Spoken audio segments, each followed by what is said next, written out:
Shalom, salam sejahtera untuk para penonton di channel Alpetra Ministry dimanapun Anda berada. Salam sejahtera buat saudara-saudara yang terkasih dalam Tuhan.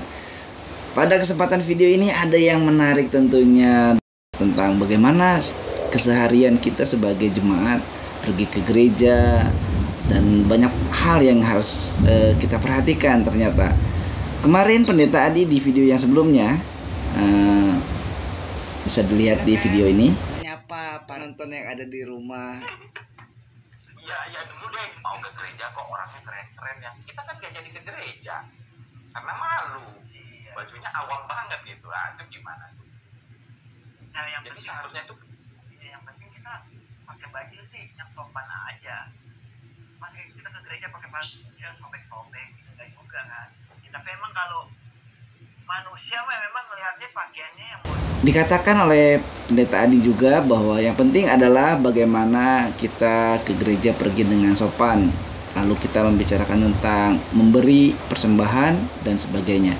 Hari ini kita mau bahas khusus dengan seorang pendeta yang luar biasa yang dipakai oleh Tuhan. Siapakah dia? Mari kita berkenalan dengan beliau. Silakan Pak Pendeta, perkenalkan namanya. Shalom, salam damai sejahtera bagi kita semua. Nama saya Pendeta Jeremia Adinata Brahmana. Ya, asal kita dari Medan dan kita pelayanan juga di Medan. Ya, Pak Pendeta, ini masih terjadi nih Pak Pendeta sampai hari ini ya. Kalau kita ke gereja itu kadang orang tuh jemaat tuh ada yang undur gitu. Kalau ditanya kok kenapa undur, sepele aja sih alasannya Pak Pendeta.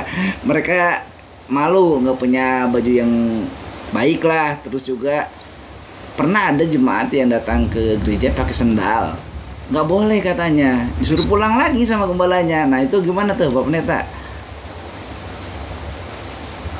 Oh gitu ya. Iya. Ya, jadi kalau kita berbicara tentang beribadah dengan apa yang kita pakai, khususnya mungkin dengan sandal jepit, maka sebenarnya kalau kita mau bertemu dengan Tuhan, itu kan nggak dilihat dari apa yang kita pakai secara lahiriah, tetapi dilihat dari apa yang ada di dalam hidup kita, yaitu hati kita. Sebab kita mau bertemu kan dengan Tuhan. Jadi kalau kita nggak memiliki sepatu yang bagus, kenapa harus kita ada-adakan sampai kita berhutang, sampai kita minjam, atau sampai kita melakukan hal yang Tuhan sebenarnya tidak mau. Maka kalau kita menilai dari apa yang kita pakai untuk datang beribadah kepada Tuhan, seharusnya yang dinilai itu adalah kerinduan hati orang tersebut. Jadi kalau di gereja kita, di tempat saya melayani, ya jemaat Tuhan itu hampir setengah itu pakai sandal jepit. Jepit, bahkan sampai ada dulu pernah itu ya mungkin karena buru-buru atau memang nggak punya, kita nggak tahu. Ya sebelah warna biru, sebelah warna merah. Ya apakah kita bilang itu sandalnya nggak benar tuh gitu? Enggak. Yang penting kan bagaimana kita mengajarkan kepada jemaat dan bagaimana jemaat juga memiliki kesadaran bahwa dia mau datang beribadah kepada Tuhan itu adalah dia mau bertemu dengan Tuhan. Jadi kalau dia hanya punya sandal jepit, dia batasan dalam kekurangan dan lain sebagainya, itu kan sebenarnya tidak bisa menjadi patokan penilaian bahwa orang yang pakaian dengan rapi, dia pakai sepatu yang berkelas dengan harga jutaan rupiah mungkin, dia lebih daripada orang yang mungkin datang beribadah ke gereja itu dengan hanya pakai sandal jepit. Jadi yang menentukan kita itu dari apa yang kita dari apa yang kita sampaikan, dari apa yang bisa dilihat, dari apa yang bisa dirasakan oleh orang lain. Dan itu sebenarnya panggilan kita sebagai umat Tuhan. Jadi nggak masalah sebenarnya kalau umat Tuhan mau datang ke gereja itu dengan, apalagi kalau hati kita mau datang pada Tuhan, ketemu dengan Tuhan, apa yang kita punya, apa yang kita miliki, pasti kita pakai untuk datang kepada Tuhan. Iya betul. Pasti yang terbaik. Jadi mungkin kita punya sepatu yang bagus, terus kita punya sandal jepit, ya kita datang ke rumah kita pakai sandal jepit misalnya. pasti kita pakai sepatu yang bagus tadi. Atau kita nggak punya apa-apa, hanya punya satu jepit, ya jepit, kita datang kepada Tuhan ya dengan hati bahwa kita mau bertemu dengan Tuhan. Oke, iya sih Pak Pendeta, kan kemarin tuh ada ini juga, kadang apa katanya dipakai untuk seperti ajang memamerkan apa yang kita miliki gitu. Waktu kita pergi ke gereja itu, jadinya iya kan, oh ini saya punya baju bagus nih, tuh pakai tas bermerek nih misalnya kan gitu. Jadi ini apa ya, jadi sebuah, sampai saya tuh mikir ini ajang untuk pameran kali di gereja gitu ya. Nah, masalahnya saya juga ngalami kalau di pedesaan terutama ya, karena saya pernah pelayanan di pedesaan itu, mereka nggak ada alas kaki. Bagaimana saya harus suruh mereka kan? Kadang mereka mau ke sawah, tapi mereka ke gereja dulu. Tapi mereka mau pergi ke sawah, jadi ya mereka nggak pakai alas kaki, mereka bawa cangkul ke gereja gitu, boro-boro mau ngasih persembahan kan. Nah itu Pak Pendeta, masalah persembahan nih. Kadang jemaat nggak mau ke gereja juga karena nggak ada uang persembahan katanya. Jangankan untuk ada untuk ongkos, nggak ada untuk persembahan misalnya kayak gitu. Mungkin kalau di yang nggak pakai kendaraan umum ya, mereka bisa aja gitu pergi tanpa harus ada ongkos, jalan kaki misalnya. Tapi itu jadi kayak seperti alasan gitu. Aduh saya nggak punya uang buat persembahan, malu kalau diedarin kantong persembahan itu, malu katanya gitu. Gimana tuh Pak Pendeta? Nah jadi dengan persembahan juga saya sering tekankan ke jemaat bahwa datang ke Tuhan itu kan persembahan kita itu yang sesungguhnya adalah tubuh kita. Tuhan tidak pernah minta sebenarnya uang kita atau harta kita, tetapi tubuh kita. Jadi kalau tubuh kita, hidup kita yang kita persembahkan kepada Tuhan, seperti apa yang disampaikan Rasul Paulus kepada jemaat di Roma dalam Roma pasal 12 ayat 1. Dan di sana dikatakan persembahkanlah tubuhmu sebagai persembahan yang hidup, kudus dan berkenan kepada Allah. Nah itulah ibadah kita yang sejati. Jadi, saudara kita oleh Tuhan, kalau kita memang benar-benar mau bertemu dengan Tuhan, pasti yang kita siapkan itu hidup kita, tubuh kita. Jadi kalau kita kembali misalnya seperti bangsa Israel, ketika mereka mau menghadap kepada Tuhan, maka mereka mempersiapkan itu kan mulai sebelum hari Sabat, mereka sudah persiapkan semuanya. Nah, jadi bukan hanya masalah apa yang mau dipakai, bukan hanya masalah persembahan, tapi segalanya.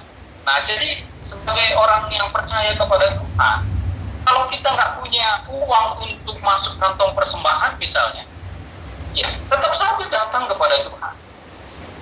Jadi minta di ibadah itu bahwa kita mau supaya diberkati Tuhan. Iya. Jadi kalau kita datang kepada Tuhan, kita bawa persembahan kita, yaitu tubuh kita, hidup kita sebagai persembahan yang hidup, kudus, berkenan kepada Allah, pasti Tuhan akan berkati. Jadi sebenarnya kalau kita mematokkan ke gereja itu harus pakaian yang bagus, pakaian yang menarik, dan kalau kita ke gereja itu harus bawa persembahan yang cukup dan sebagainya, Tuhan nggak pernah minta itu. Tapi kalau kita sudah persembahkan kita sebagai persembahan yang hidup kudus berkenan kepada Allah, pasti lebih dari itu pun nanti pasti kita akan berikan untuk Tuhan. Jadi bagi kita ya para pelayan-pelayan Tuhan yang ada di gereja, ya harus kita berani menekankan kepada jemaat itu untuk datang beribadah kepada Tuhan. Beribadah kepada Tuhan itu memberikan hidup mereka untuk memuji menyembah Tuhan, sehingga ketika mereka memiliki kerinduan untuk beribadah kepada Tuhan, hidup mereka pasti diberkati. Jadi kalau mereka belum diberkati sekarang, ya maka tugas gereja, hamba-hamba Tuhan yang melayani untuk terus menopang mereka, menggerakkan supaya berdoa, supaya Tuhan menggerakkan hati mereka, supaya punya kerinduan yang besar dalam hati mereka untuk beribadah kepada Tuhan. Iya, iya. Nah ini sekarang ini Pak Pendeta, selama pandemi ya, itu orang yang gak mau ke gereja itu malah seneng dia. Tuh kan gak usah ke gereja, di rumah aja gitu. Nah ini sejak pandemi ini iya, jadi ibadah online ini jadi alasan gitu. Malah katanya ada anak sekolah minggu juga, karena anak-anak biasanya lebih seneng gini kan, nonton gini. Mereka jadi nggak mau sekolah minggu di gereja. nggak mau katanya online aja. Nah itu cara kita mengatasi itu gimana tuh?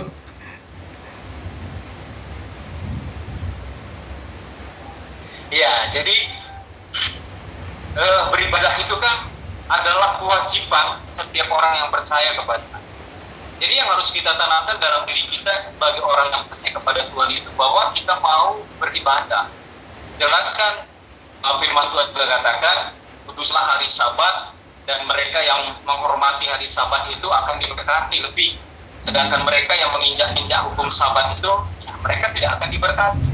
Jadi ibadah itu sekarang sebenarnya tidak ada lagi alasan untuk tidak beribadah. Nah, orang yang sakit yang nggak bisa berjalan sekarang pun bisa beribadah karena begitu banyak sekarang channel untuk kita bisa beribadah secara online. Betul. Nah, bagaimana dengan kita yang beribadah dengan online ini? Artinya kita beribadah dengan online itu ya seperti ibadah. Banyak sekarang kan orang beribadah dengan online itu ya hanya lihat saja seperti nonton opera. Nah, seharusnya tidak. Kita kan beribadah dengan Tuhan. Ini yang harus kita tanamkan kepada diri kita, kepada orang-orang yang percaya kepada Tuhan, bahwa kita bertemu dengan Tuhan. Pemilik hidup kita, pemilik alam semesta ini, pemilik berkat yang mau dia curahkan untuk kita, maka ya kita harus hormat sama dia.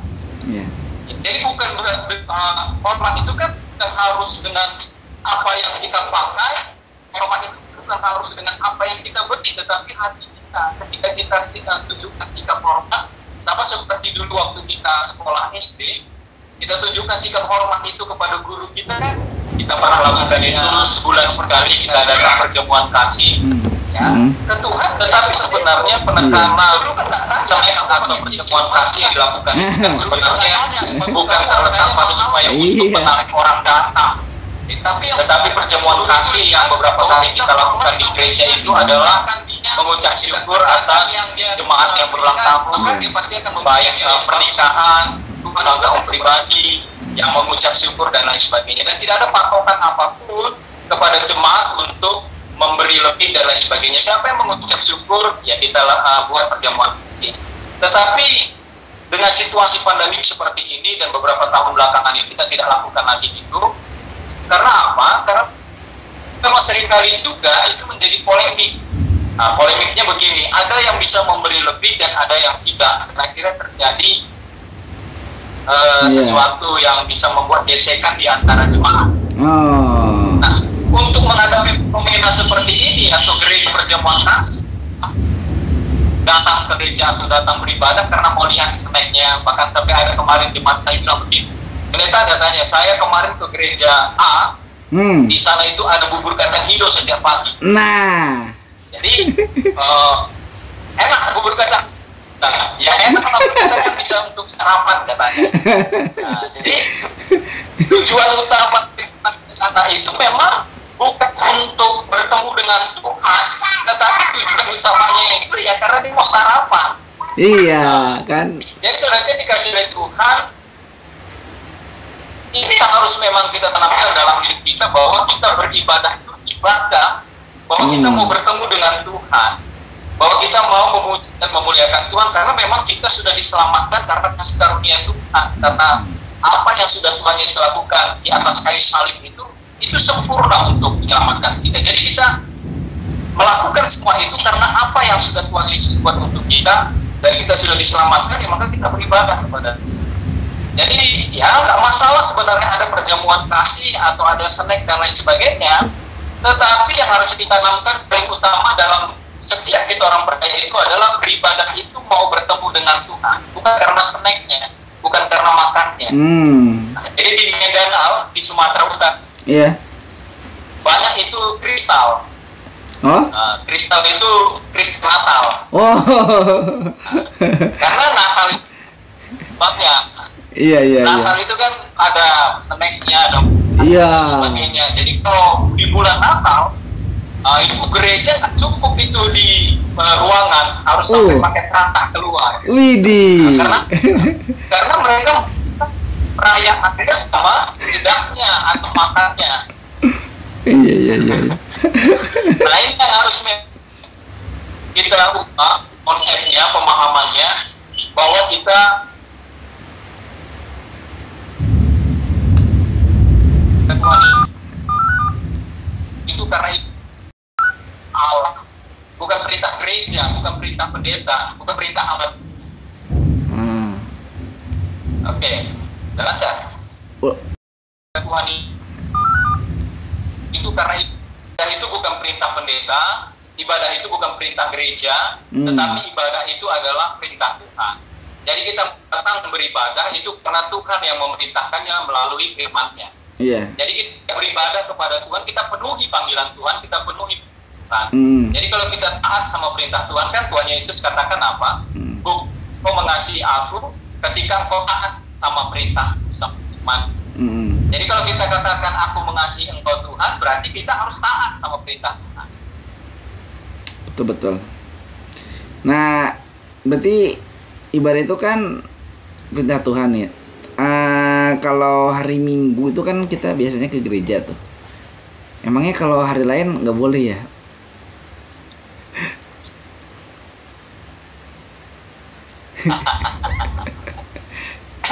Ya, jadi kita ambil hari Minggu itu kalau kita ada kembali ke sejarah, sekarang juga kan kita mau merayakan Paskah. Jadi Protestan khususnya kita yang beribadah pada hari Minggu itu hari kemenangan, hari kebangkitan.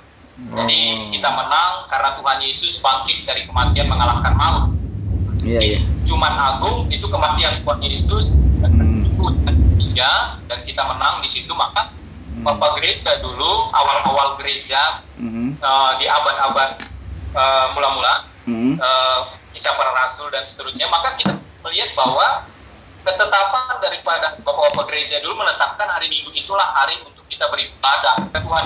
Jadi kita beribadah pada hari Minggu karena kita rayakan kemenangan bersama dengan Tuhan. Inilah makanya kita, khususnya gereja, orang-orang Kristen itu beribadah pada hari Minggu, walaupun mungkin ada hari-hari yang lain yang dipakai oleh beberapa saudara kita untuk beribadah di luar hari Minggu.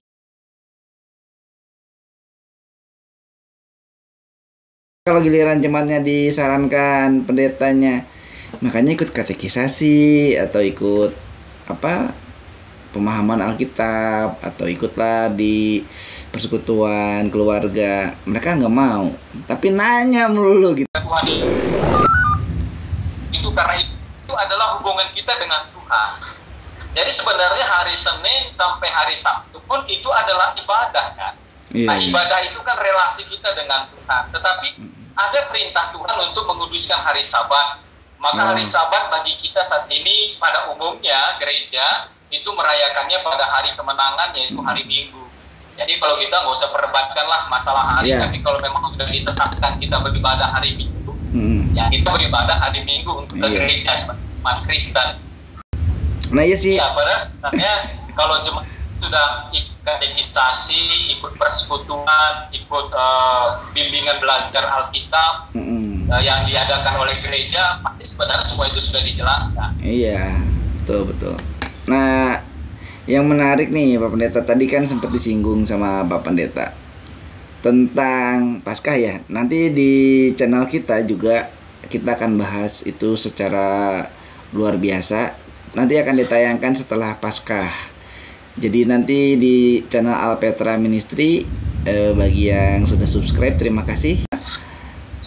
Pendeta Jeremia Sembiring Brahmana, Pendeta Bonason, dan Pendeta Adi akan membahas secara tuntas tentang Jumat Agung, Paskah, apa itu Rabu Abu, dan juga tradisi-tradisi yang ada di Paskah. Nanti bisa disaksikan di channel ini.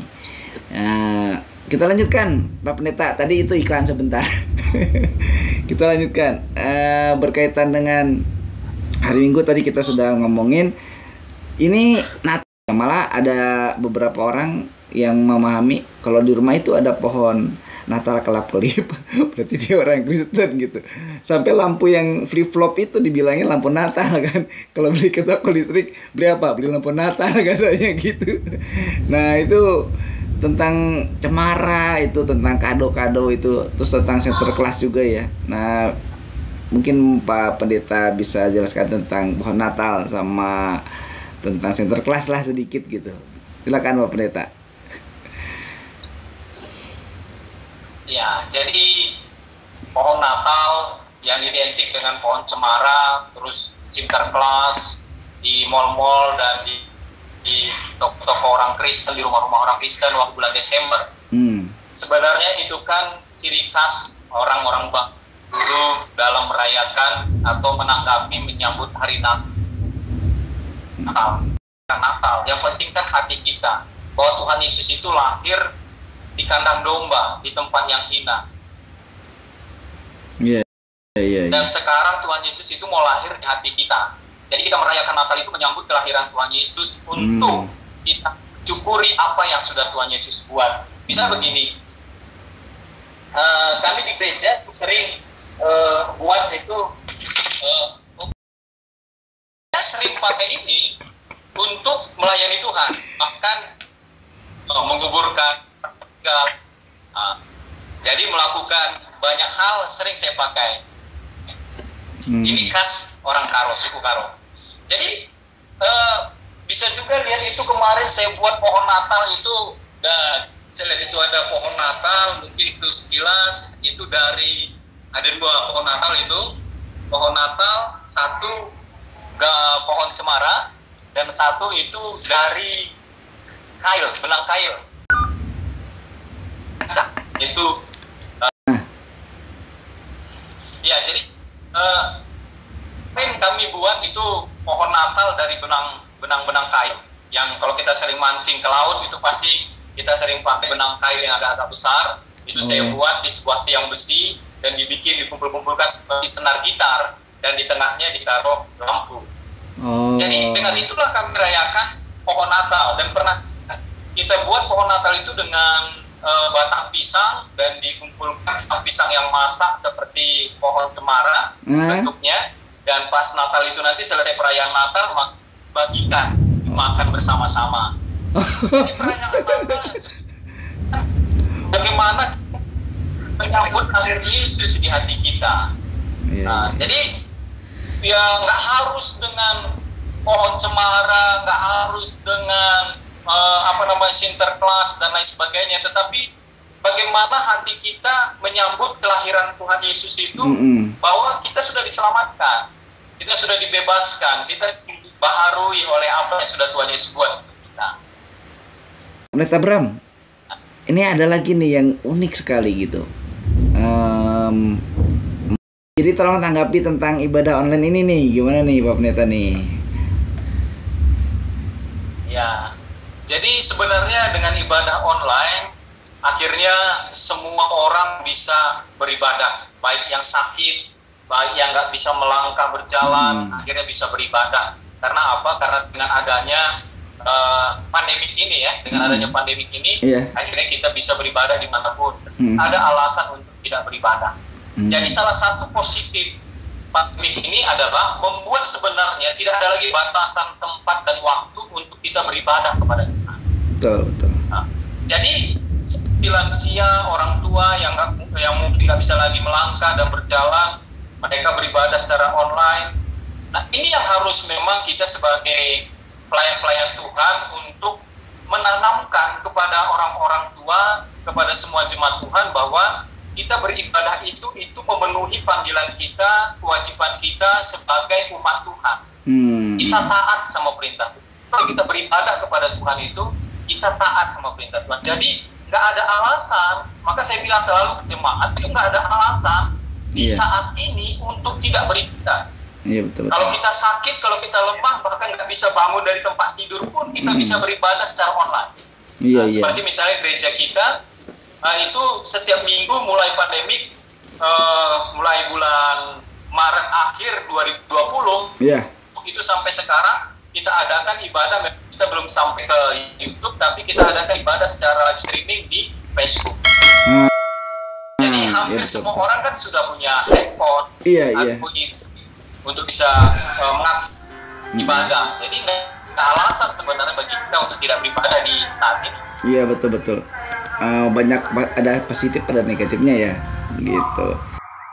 Ketika kita terima keselamatan itu bukan karena kita beri sesuatu kepada Tuhan. Dan mereka senang gitu. Malah herannya saya dengan ibadah online ini kok malah pada banyak yang berminat gitu kan. Kalau Zoom nih ibadah online, malah pada ada gitu semua. Gitu kan suruh pergi misalnya malam kan ada doa malam kan, susah sekali. Tapi giliran disuruh online, iya pada mau semua gitu. Mungkin pikirnya bisa ngetop gitu ya. Apalagi kalau dibilangin ada di YouTube ntar, langsung gitu. Gitu. Oke, baik Pak Pendeta. Aduh, terima kasih waktunya. Kita sangat senang sekali sudah banyak membahas, ngobrol santai tentang pergi ke gereja itu harus gimana dan segala apa yang tadi itu ternyata bukan hal yang penting gitu. Sebelum mengakhiri, Pak Pendeta bisa menyimpulkan dulu. Silakan. Ya, jadi yang kita bahas dari tadi itu adalah bagaimana kita beribadah. Jangan karena kita nggak punya sepatu yang bagus, nggak punya baju yang bagus, kita nggak punya persembahan sehingga kita nggak ibadah hari Minggu. Jadi tetaplah beribadah. Terus yang kedua, jangan sampai karena pernak-pernik apa yang ada yang selama ini masuk ke Indonesia itu menjadi suatu hal yang harus kita lakukan dalam hidup kita. Misalnya kalau Natal itu harus dengan pohon cemara, Natal itu harus seperti Sinterklas dan lain sebagainya pada Tuhan. Tetapi dengan cara kita sebagai orang, maka pasti Tuhan dimuliakan ya orang Indonesia. Amin. Seperti apa kata Bung Karno. Baik. Jadilah kita Rupanya saudara-saudara yang terkasih dalam Tuhan, obrolan kita sebenarnya masih panjang dan sangat menarik sekali. Hanya sayang sekali waktunya sudah sangat sempit dan Pak Pendeta Bram juga harus melayani jemaat yang digembalakannya. Sampai di sini dulu sesi ini, dan kita akan terus memberikan pelayanan yang terbaik dari Alpeta Ministry untuk saudara-saudara semua agar kuat dalam iman, memiliki damai sejahtera di hati senantiasa. Pak Pendeta bisa minta tolong dulu untuk berdoa untuk mengakhiri video kali ini. Silakan Pak Pendeta. Oke. Ya, mari kita berdoa. Bapa kami yang di sorga, yang kami sembah di dalam Kristus Yesus Tuhan Juru Selamat kami. Kami bersyukur ya Bapa untuk firman Tuhan, bahkan renungan yang sudah kami bahas bersama. Biarlah Tuhan Kau semakin memberikan pencerahan, pengertian yang baru tentang ibadah, dan bagaimana kami harus datang kepada Tuhan sebagai pemenuhan kami untuk memenuhi panggilan dan perintah Tuhan atas kami.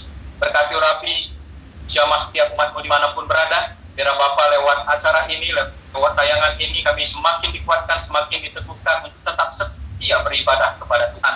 Dan kami percaya kuasa penyertaan dan pertolongan Tuhan Yesus yang senantiasa menyertai kami. Sehingga kami yang lemah dikuatkan, yang sakit disembuhkan, yang memiliki beban pergumulan persoalan, kami peroleh kekuatan yang baru karena Tuhan Yesus yang senantiasa beserta bersama dengan kami. Dan berkati juga acara-acara selanjutnya Bapa, bahkan semua yang kami rencanakan, kami serahkan semua ke dalam tangan Tuhan. Terima kasih Bapa, terima kasih Tuhan Yesus untuk kehadiran-Mu di tengah-tengah kehidupan kami. Di dalam nama Tuhan Yesus kami berdoa dan mengucap syukur.